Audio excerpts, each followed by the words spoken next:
Okay, Orientalism. So this is a term, as we're using it, that was coined in the 1970s by the scholar Edward Said. And he has an entire book called Orientalism. That is one of the foundational books in post-colonial studies. And he is describing a theory of Western interpretation of history and culture and meaning and even geography. And again, I'm massively oversimplifying these ideas, but they're important, particularly when we think about cyberpunk. So, originally, the term Orientalist meant in the West either somebody who studied the East, or it was a description of any kind of art that used Eastern motifs. It's kind of a neutral, or supposedly neutral, term. Said's Orientalism describes a process of distortion more than anything else. He says, one, it goes back a long way in the West. And so first of all, we have this setup of this opposition between East and West. And so first of all, he says, when Europeans talk about the East, throughout history, that could have meant anything from Palestine to Japan, right? Like this enormous geographic and cultural diversity, which the West tended to see all of part of a piece. And he says you can go back to the Greeks encountering the Persians and see traces of a kind of distortion of understanding that the West that the West kind of puts on to the East, to their own understanding of it. So the East is a large area of many diverse places, peoples, cultures, religions, etc. They are what they are. They are different than Western cultures. In some ways, they are similar to Western cultures. It's like anything else, right? It is alike and it is dislike. And we can, in a relatively objective way, theoretically, understand those differences and similarities in a way that is just an understanding of differences and similarities, right? We can get to the relative truth of the thing, right? But Said says this isn't what happens traditionally in the West, in its scholarship and in its politics and in its popular understandings. Going clear back, like I said, to the Greeks, or maybe a more recent touchstone would be the Crusades. There is an encounter that transpires at certain geographical points, and he talks primarily in his work about the Middle East. And so there are sort of different valences to consider when we consider Western encounters with other Eastern. He uses the term Oriental. I understand that that is not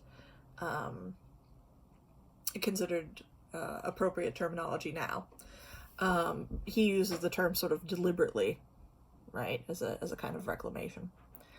The British imperial encounter with India, or the American encounter with Japan, which we're going to discuss, etc., etc. Right? There's many different points of contact. He concentrates on the contact between East and West that happens first, for reasons just of geography, between Europe and the Middle East. And he says that an idea is formed in the West about what the East is, and in particular what qualities Eastern cultures and peoples have. These qualities, supposedly, are that the East and Easterners are uncivilized,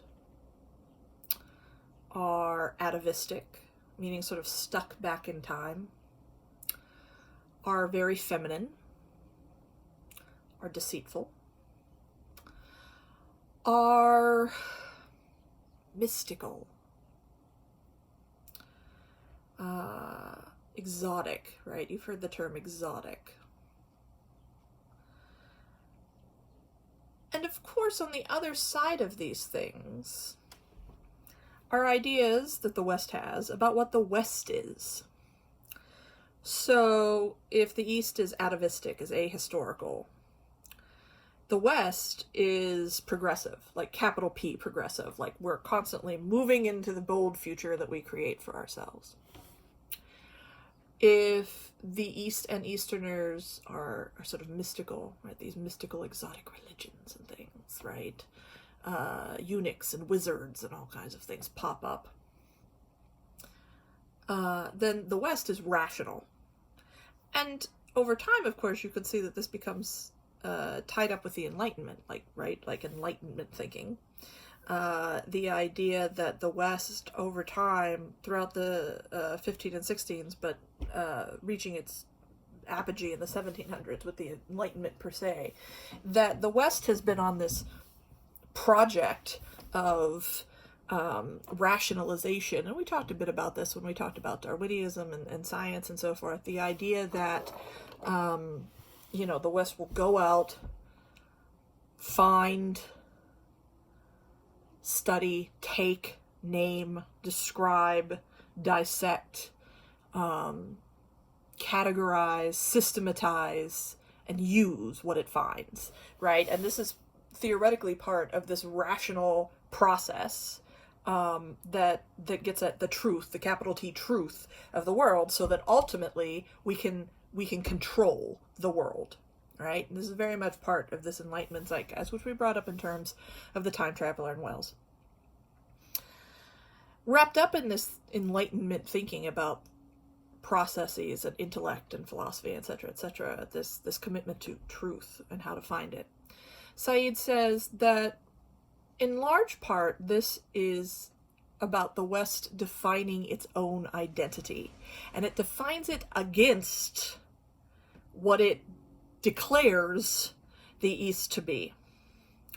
So it declares that the East is atavistic, it declares that the East is mystical, it declares that the East is feminine, it declares that the East is exotic.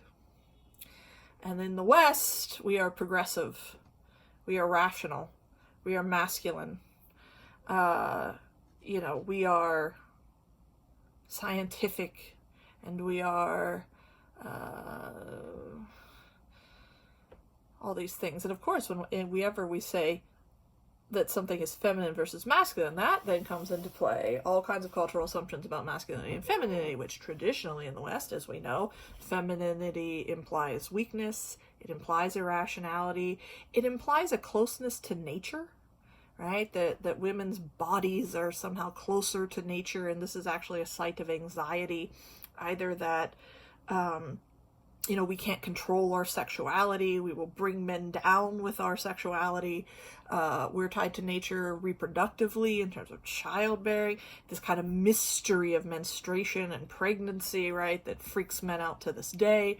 There's this kind of mysterious, natural, irrational, as men conceive it, men in the West conceive it, cultural understanding of femininity, and that gets put on the East. And so if you are a female in the East, this conception, this Orientalist conception, has you as hyper feminine, hypersexual. And if you are a man, it emasculates you, right? It has you as the feminized man, who is sort of deceitful and can't be trusted the way a woman can't be trusted, right? Etc., etc. So masculine and feminine come load-bearing their own cultural presumptions from this time period. And a couple of things happen. Said says, one thing, obviously, this is just not the truth of the East or Easterners, right? It's racist. It is not true. The point is not that East and West is not different. The point is that it is not different in these ways. And the West, whenever it encounters evidence of difference, no matter of what kind from the East, over time, it becomes the prevailing hegemonic culture to cram whatever you've learned about the East or Easterners through this one little hole, right? Like, a round peg in a square hole. It must fit through this one box, this one conception. This is what the East is, because this is what the West is, right? All of these Western-generated conceptions that define the West for itself, that define the East against what the West wants to see itself to be. And so this has the consequence, one, of making scholarship on the East very difficult, because anytime, a Westerner would genuinely, curiously go east, try to learn something about, the place, the people, the culture, the land that they discover there, and then bring that back to Europe, throughout all of these ages, it would not be accepted if it did not fit this preconceived Orientalist idea. So even if an individual scholar, traveler, whomever, is able to set aside their preconceptions, and we all have preconceptions, right? The society that we live in conditions us to think X, Y, and Z about A, B, and C. Even if, the person in question, journeying east and coming back, could set aside their own preconceptions, once they return to the West, there's an entire system of thinking, academically, culturally, politically, that will just distort whatever they bring back with them regardless. And this gets to this idea of hegemony. Here's a term for us. Hegemony, in this sense, cultural hegemony, is a term defined at the beginning of the 20th century by a Marxist named Gramsci, Antonio Gramsci. And he talks about the fact that, as I discussed in the postmodernism video, the base determines the superstructure, at least to some extent. And therefore, if the base is capitalism, culture will, in some sense, be overwhelmingly capitalistic. And he says one way of thinking about this is the fact that, when we talk about ownership of the means of production,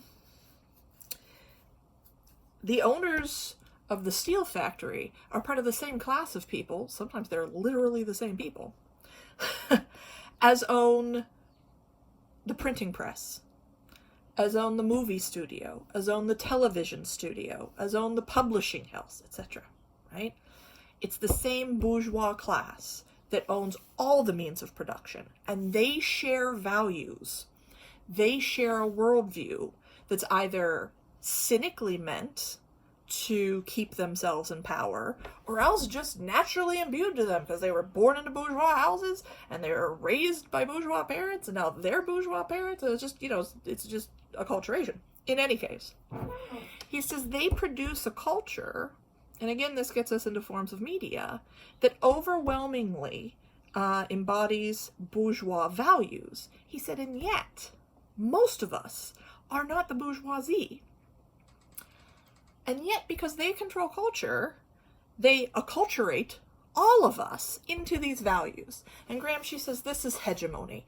When one idea or set of ideas is so pervasive in culture that it blocks out any opportunity or any alternative. It appears to be common sense, the word of God, however you want to understand it. Just this received wisdom. This is like this. That's hegemony. Gramsci points out that, no, there's many alternative ways to see the world. There's many alternative ways to think. There's many alternative ways to understand. There's many alternative values to bourgeois values. An example he uses from the turn of the 20th century is that, look, we have this presentation of the bourgeois family. Woman stays at home, raises the children, devotes herself to the children, who have their little private tutors and whatnot, and the man goes off to work, and they live in a single family home, and they probably have a servant or two, and etc., etc. At the time, they're in working class households. Both men and women worked. Children, just as often as going to school, went to work. People usually lived in rented spaces. They didn't own a home. And if we think about it, this is still largely true, right? Most people in America now, most working class people, both parents work. Kids go to school now, thank God. Many people don't own a home, right? They're on the rental market. But we still have that picture, even today, of like, this is the family. Husband, wife, 2 kids, right? Single family home, lawn, dog, right? And this is what he's talking about. He's like, the working classes assimilate bourgeois ideas about the way the world should be that really don't apply to them and never have, and there's no reason that they should adopt those as their worldview. There's just, why would you? Because it's hegemonic, because it's everywhere. You grow up with it everywhere, all the time, your whole life, and it's very difficult to see past. You can be a really smart person, you can be a well-meaning person, a good person, and it's still very, very difficult to get around something that blocks out your whole horizon. To climb over it or get under it or go around it takes a lot of work, especially when there is a hegemonic culture that's trying to stop you, frankly. Because, as I said, some of these bourgeois ideas might just be, it's just, well, that's what I grew up believing in, right? But they're also not necessarily just, they didn't just come out of nowhere. They're actually helping the bourgeoisie. I've been reading a book on the makings of the English working class. E.P. Thompson's a famous book in this field. And he talks about the fact that in the between 1790 and 1840 in England, Methodism, as a Protestant sect in England, and this is not meant to be any commentary on modern Methodists. I don't know anything about the modern Methodist Church, but we're talking about obviously 200 years ago. But that Methodism at the time had a theology that encouraged complete submission of the practitioner of the religion to authority. And there at the time are many capitalists in Great Britain who write explicitly amongst themselves and for themselves about encouraging Methodism within their workforce to encourage complete submission to their authority as the factory owner and the process of the factory, which was incredibly difficult and laborious and awful and everybody hated it, but to encourage Methodism as a way to give workers the inner compulsion to abase themselves and suffer, and that the religion prepared the way for it. Now again, this is not a commentary on modern Methodism. I have no idea what modern Methodism is like. But it was like this in England at the time. Well documented what the church leaders believed, because it was a new sect at the time. So, people are explicitly outlining how Methodism is different from other dissenting religions. And they're not just aware of the acculturating effects that religion can have on their workers, they're actively, cynically trying to propagate the religion that they think will make their workers most likely to comply with bad treatment. So my point being that when Gramsci then, 100 years later, is like, this kind of bourgeois cultural hegemony should be rejected, one is because it just doesn't apply to most people. Most people are not the bourgeoisie. But two, it's often deliberately meant to keep people in an exploitative position. To keep exploited people exploited. And this could be religion, this could be all kinds of cultural forms, right? So that's hegemony. And we can use that as a concept for a lot of things, thinking about many, many things. But from Said's point of view, to get us back to Orientalism, he says that the hegemonic thinking about the Orient, about the East, Eastern cultures, Eastern people, is through this lens that sees them as completely opposite from the West and, according to Western values, completely inferior to the West. And ultimately, besides being racist, besides hopelessly distorting Western ideas about Eastern peoples and cultures, despite, disorienting Western people about ideas about their own cultures, ultimately, once the technology is there, once the power of the state is there, this justifies imperialism. This justifies colonialism, such that, and again, he mostly talks about the Middle East, and he cites in the 1900s, right? So the same time all that Methodism is going on in England, British MPs standing up in Parliament and saying that the Egyptians, because they are backwards, are incapable of ruling themselves, and they should be glad Britain is doing it for them. Right? And this comes from an Orientalist conception of Egypt and Egyptians. And so this lens of East and West then is ultimately put to the purpose of domination and colonization. And Said, in the time in the 70s, brings up, the Vietnam War, talks about, that it's still at the time government policy to just bomb the hell out of the East. Moved on to different places now, but except we haven't, right? And I don't think we need to go too far down the path of current events to find ways in which America is still bombing the hell out of the East, right? So this is Orientalism as Said describes it. Other scholars have thought about the West's relationship to other parts of Asia more closely over time. And one subsection of that is thinking about America's relationship to the Far East. But in particular, is what matters to us, is America's relationship to Japan. And it's a little different. So, on one hand, it is definitely the case that America, and now, of course, this is, we're into Weebos and so forth in a sense, but, America has a conception about what Japan is and what Japanese culture is. It would be impossible to dissuade most people. Gibson himself says, and William Gibson, of course, I said our example, if you choose to read it, is Johnny Mnemonic. He wrote many cyberpunk stories that were set in Japan or had heavily inflections of Japanese culture in them. But he himself said, he's on record, he's like, I've never been to Japan, I don't know anything about Japan other than, whatever anybody, he's from Canada. He's from Vancouver. It's like, whatever anybody like me might know about Japan. And so what might someone like him know about Japan? Well, what are the hegemonic ideas about what Japan is? It's a little different than in the West because there's not so much an imperialist tradition. We went to war with Japan. We never settled them, right? There's never been this colonial relationship in strictly speaking the same way. We have military bases there since World War II. In general, most Japanese people, to my understanding, are big fans.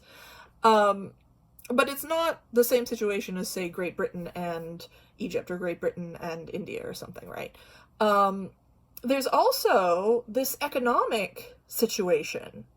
So if traditionally Orientalism is the Western understanding that they are better than the East, it became I'm old enough to remember this. You're not. It became a thing in the 1980s for Americans to be deeply racist towards Japan because it was understood that Japan was far outpacing American technological manufacturing capacity. That as American industrialism was fading, and this was happening for other reasons I brought up in the first video, right? As capitalism in the West moved into this late capitalist stage, you saw owners of factories, car factories, VCR factories, TV factories, right? Garment factories, etc., who saw the rest of the world underdeveloped compared to America. And here in America, where people had unions, where people had laws to protect them in terms of safety, where there were environmental laws coming into place to protect us from the worst of fossil fuel emissions, etc., this stuff cuts down on profit. Now, it also preserves life on Earth, worker and land alike, but, set that aside for a moment. Capitalists understood that they could move their operations to less developed countries, where they wouldn't have to contend with labor, where they wouldn't have to contend with environmental regulations, where they wouldn't have to contend with safety regulations. And they did that. Now, as I mentioned before, in those places they initially moved to, there's now been decades of labor agitation, regulations, and they move around the world, and eventually they run out of space, but I think first the whole planet's going to get destroyed first, and we're all going to die anyway, but in any case, right, so this is the actual economic process that's taking place. But the way the American worker tended to see this at the time was merely that Japan was in some way outpacing us. And there's a tremendous amount of anxiety. I am old enough to remember on the news, people buying, I guess, a bunch of Japanese VCRs to crush them under a truck. There is no more comical form of protest than giving someone money so that you can destroy the thing so that you can, own them, right? But the point is, if science fiction is about anxieties, it was a true anxiety in America at the time that the Far East, in particular Japan, had overtaken us in terms of technological prowess and economic power. And if they hadn't yet, they were about to. And, America, who for decades had been the industrial center of the world, right, and had brought prosperity to many, This was a huge site of anxiety, justifiably. It's kind of based on a misunderstanding, but that's not the point. And so Japan, for many people, becomes this symbol in America of technological progress. And so when we think in a science fiction capacity, right, the way science fiction uses Japan is that, Japan kind of becomes the future, right? This is the future of the world. Japan rising to ascendancy. Now it looks like we're thinking in terms of China in America about this, right? China rises, but in any case, the Far East rises to power. American power is usurped, is overtaken, and so you watch Blade Runner, and there's Asian languages, and there's Asian text and Asian images and everything, a kind of cultural colonization that has taken place because of the ascendancy of these Far Eastern cultures, because of their perceived extreme technical proficiency. And what's interesting, particularly in the case of Japan, is that Japan realizes this. As opposed to in Said's context, where Britain declares Egypt to be backwards and then colonizes them. America declares Japan to be the superhuman tech future, which is dehumanizing and racist and not really accurate, so let's not praise it, but, makes this declaration, and Japan's okay, sure.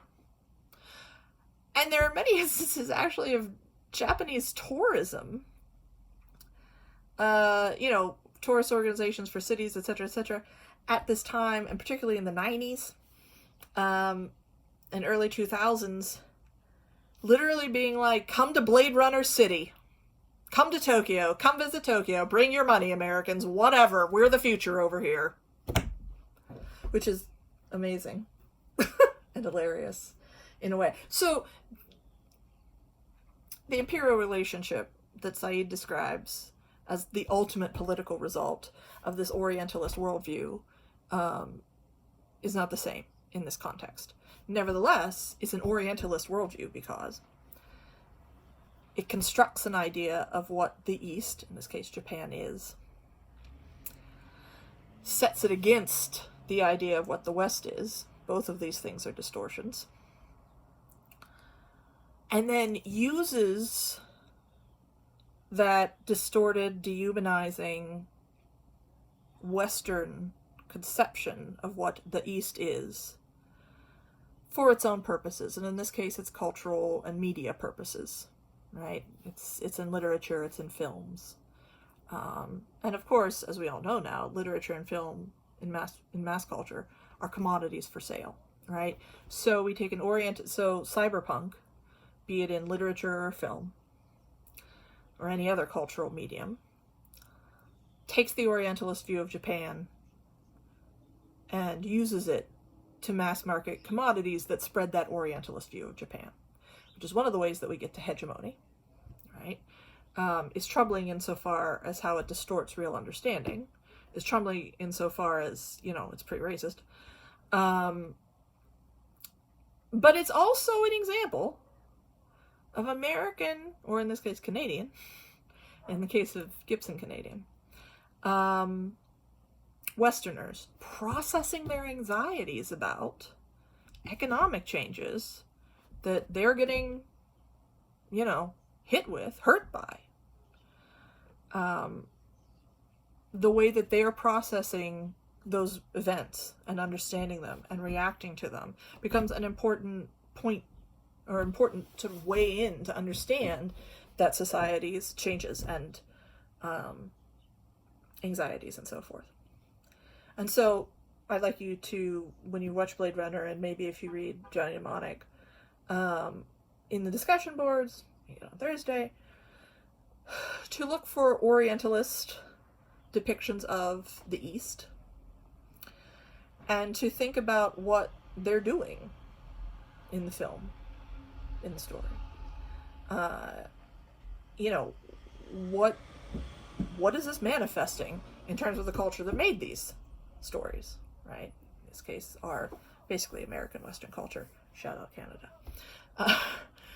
Right? I mean, so I'd like you to think about that. And again, this is just a thimbleful of, Orientalism as Said conceives of it, and, post-colonial theory in general, but again, a little bit to get us started. And something that we're going to think about down the road, or next week, is where Russia fits into all of this. Because if postmodernism is an outgrowth of late capitalism, but it was the Soviet Union, they didn't have late capitalism. What's Russian? What is Russian postmodernism? And if Orientalism is about this falsified, constructed binary between East and West, where does Russia fall in that? Right? Between. Because I promise you Western Europeans do not think Russians are European. And Russians have never been sure about. Well, we can talk about it. Anyway, so. All right. See you Thursday.